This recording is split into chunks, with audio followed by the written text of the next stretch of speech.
पंडित दीनदयाल उपाध्याय की प्रतिमा पर पुष्पांजलि अर्पित कर दी गई श्रद्धांजलि। पंडित दीनदयाल उपाध्याय चुनाव हार गए पर नहीं स्वीकारा जातिवादी हत्याकांड, हरिश्चंद्र सिंह। जौनपुर। भारतीय जनता पार्टी जौनपुर में पंडित दीनदयाल उपाध्याय की जयंती के अवसर पर खरका कॉलोनी में स्थित पंडित दीनदयाल उपाध्याय की प्रतिमा पर माल्यार्पण कर उनकी जयंती मनाई गई। कार्यक्रम की अध्यक्षता और संचालन नगर दक्षिणी के मंडल अध्यक्ष अमित श्रीवास्तव और मुख्य अतिथि भाजपा के जिलाध्यक्ष पुष्पराज सिंह रहे और संयोजक जिला मंत्री उमाशंकर सिंह रहे। वहां पर उपस्थित भाजपा कार्यकर्ताओं ने उनकी प्रतिमा पर माल्यार्पण कर एवं पुष्पांजलि अर्पित कर दी श्रद्धांजलि। माल्यार्पण के उपरांत एक संगोष्ठी आयोजित की गई जिसमें मुख्य वक्ता के रूप में बोलते हुए पूर्व जिलाध्यक्ष हरिश्चंद्र सिंह ने कहा कि पंडित दीनदयाल उपाध्याय ने गौरवशाली राष्ट्र निर्माण के लिए सिर्फ 21 वर्ष की अवस्था में वह संघ के प्रचारक बने थे। 1942 में उन्होंने अपने चाचा को पत्र लिखा था, ईश्वर ने हमारे परिवार को सब कुछ दिया, क्या हम अपने परिवार का एक सदस्य भी राष्ट्र की सेवा के लिए अर्पण नहीं कर सकते। उन्होंने आगे कहा कि पंडित दीनदयाल ने ये सब सिर्फ पत्र में ही नहीं लिखा था बल्कि उसे जीवन में पूरी दृढ़ता से उतारा भी था। उन्होंने सारी निजी महत्वाकांक्षाओं को तिलांजलि देकर राष्ट्रयज्ञ में सम्मिलित हुए, जो बोला और कहा वह जिया। लखनऊ पटना की 11 फरवरी 1968 की रेल यात्रा ने उनकी जीवन यात्रा पर पूर्ण विराम लगा दिया। उनका शव मुगलसराय की रेल लाइन पर मिला। उन जैसे संत का कोई कैसे शत्रु हो सकता था। उनकी मृत्यु की गुत्थी कभी नहीं सुलझी। उन्होंने जौनपुर के उपचुनाव को याद करते हुए कहा कि जौनपुर का उपचुनाव अलग कारणों से भी याद किया जाता है। पंडित जी जौनपुर का उपचुनाव जरूर हार गए थे, लेकिन हारकर भी उनका कद और बड़ा हो गया था। 1962 में जनसंघ के ब्रह्मजीत सिंह इस सीट पर जीते थे। दुर्भाग्य से उनका जल्दी ही निधन हो गया। कांग्रेस ने राघदेव सिंह को उम्मीदवार बनाया था। पूर्वांचल का चिरपरिचित जातिवादी चुनावी हथकंडा प्रचार में असर दिखा रहा था। संभावनाएं उजली करने के लिए ठाकुरवाद के जवाब में ब्राह्मणों को उकसाने की जरूरत थी। दीनदयाल को ऐसी कोशिशों की जैसे ही जानकारी मिली, उन्होंने तीव्र प्रतिवाद किया और समर्थकों को सचेत करते हुए उन्होंने कहा था, आपने ऐसा किया तो मैं चुनाव मैदान से हट जाऊंगा। उनके राजनीतिक जीवन का यह इकलौता चुनाव था। असलियत में दीनदयाल चुनाव लड़ने के इच्छुक नहीं थे, संगठन के आदेश पर चुनाव लड़ने को मजबूर हुए थे। उन्होंने प्रचार में राष्ट्रीय मुद्दों को उठाते रहे। चुनाव हार गए। हार की खबर मिलते ही सबसे पहले विजयी राघदेव सिंह को बधाई दी। उसी शाम मतदाताओं के प्रति आभार प्रदर्शित करने के लिए सभा की चुनावी वास्तविकताओं को किनारे करते हुए दीनदयाल का प्रचार अभियान नीतियों नैतिकता पर आधारित रहा। नतीजा उनके खिलाफ था, पर एक नजीर के तौर पर वह चुनाव आज भी याद किया जाता है। फर्रुखाबाद और अमरोहा लोकसभा सीट के साथ ही उपचुनाव हुए थे। फर्रुखाबाद से डॉक्टर राम मनोहर लोहिया, अमरोहा से आचार्य कृपलानी चुनाव लड़ रहे थे। कांग्रेस के खिलाफ गैर कांग्रेसी चुनावी गठबंधन का ये पहला प्रयोग था। लोहिया ने इस चुनाव में जौनपुर में 4 सभाएं की थी। जनसंघ ने फर्रुखाबाद, अमरोहा में लोहिया कृपलानी का खुलकर साथ दिया था।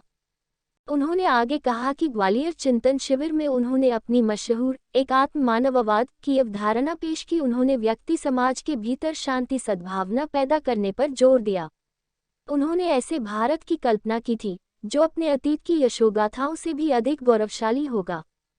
उक्त अवसर पर जिला महामंत्री अमित श्रीवास्तव, रविंद्र सिंह राजू दादा, पूर्व जिलाध्यक्ष अशोक श्रीवास्तव, राम सिंह मौर्य, नीरज सिंह, भूपेंद्र सिंह, श्याम मोहन अग्रवाल, आमोद सिंह, विष्णु सिंह, विपिन सिंह, नंदलाल यादव, आशीष गुप्ता, वसंत प्रजापति, सतीश सिंह त्यागी, सुरेंद्र जायसवाल, मनोज तिवारी, नीरज मौर्य, विमला श्रीवास्तव, अंजू कुशवाहा, राजेश गुप्ता, राकेश श्रीवास्तव, संजीव सिंह, जगमेंद्र निषाद आदि उपस्थित रहे।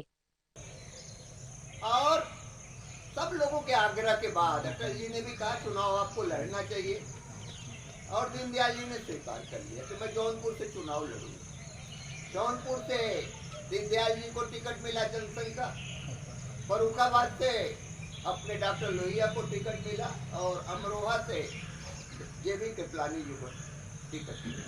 चुनाव बड़ा भीषण हुआ, एकदम बिल्कुल नीतियों पर चुनाव हुआ। जौनपुर का ये चुनाव बड़ा इंटरेस्टिंग। कांग्रेस ने बड़ी सोच समझ करके एक ऐसे प्रत्याशी को उतारा जो कांग्रेस में तो था, लेकिन कांग्रेस ने कभी उनको टिकट नहीं दिया। वो एक क्रांतिकारी नेता के रूप में उनकी पहचान थी, जमीनी नेता थे ठाकुर राघदेव सिंह। जो इसी नाथुपुर के रहने वाले थे, और उनको सब लोग जानते थे। लेकिन कांग्रेस कभी उनको ठाकुर हरगोविंद सिंह के कारण से कभी उनको लिफ्ट नहीं दिया, क्योंकि हरगोविंद सिंह अहमदपुर के रहने वाले थे और नाथुपुर के रहने वाले थे, तो दोनों में बहुत ही ऐसे चलती थी। हरगोविंद सिंह कभी राजदेव सिंह को लाइक नहीं करते, लेकिन इस चुनाव के अंदर कांग्रेस ने बाजी मारी और उन्होंने राजदेव सिंह को टिकट दे दिया और ठाकुर हरगोविंद सिंह से कहा कि आप चूर चपाट नहीं करेंगे, अगर आपको कहीं जाना भाषण करना तो करिए, नहीं तो अपने घर बैठिए। इस चुनाव में आपको किसी प्रकार का अगर विरोध पता लगता है कि आपने राजदेव का विरोध किया तो ये पार्टी के लिए ठीक नहीं होगा, और उन्होंने भी इसका पालन किया। चुनाव हुआ और आप सब जानते हैं कि राजनीति में जातिवाद का बड़ा नाम चलता है। अब वो ठाकुर थे राजदेव सिंह जी, तो पूरा एक ठाकुर कार्ड कांग्रेस पार्टी ने खेला। उसके एक दिन पहले बिहार के अंदर एक कार्यसमिति की समिति होने वाली थी। अभी संयोग होता है, कई बार जो चीज होना होता हो जाता है। दीनदयाल जी पार्लियामेंट की मीटिंग में दिल्ली जाना था, लेकिन वहाँ के संगठन मंत्री अश्वनी जी थे। अश्वनी जी ने कहा कि पंडित दीनदयाल जी आप राष्ट्रीय अध्यक्ष हुए हो और हम लोग चाहते हैं कि आपका स्वागत भी करें, और हमारी प्रदेश की कार्य समिति में अगर आप आ जाएंगे तो उसके कारण से बिहार के अंदर बहुत अच्छा संदेश जाएगा। दीनदयाल जी ने तत्काल उन्होंने अपना पार्लियामेंट की जो बैठक थी वहाँ उन्होंने भंडारी जी से कहा कि आप इस बैठक को लीजिए, मैं बिहार जाऊँगा। सियालदा एक्सप्रेस से वो शाम को लखनऊ से चले 12 बजे यहाँ पर जब सियालदा रुकी जौनपुर के अंदर, तो कहते हैं लोग बताते हैं कि राजा साहब के एक व्यक्ति थे जो उसके बड़े खास आदमी जवाहर करके नाम था, वो एक पत्र राजा साहब को लेकर के दीनदयाल जी की ट्रेन में जा करके दिया।